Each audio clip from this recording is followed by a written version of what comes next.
కరీంనగర్ జిల్లా జమ్మికుంట పట్టణంలోని housing board కాలనీలో గత 2 రోజుల నుంచి కురుస్తున్న వర్షాలకు నీటి ప్రవాహం ఎక్కువ కావడంతో సైడ్ డ్రైనేజీలు మునిగిపోవడంతో వర్షాన్ని సైతం లెక్క చేయకుండా 6వ వార్డు కౌన్సిలర్ శ్రీపతి నరేష్ పర్యవేక్షించి తన సిబ్బందితో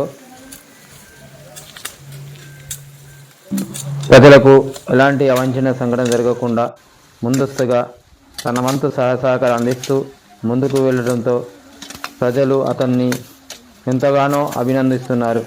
ఇలాంటి కౌన్సిలర్ దొరకడం చాలా సంతోషకరమని ప్రజలు వాపోతున్నారు.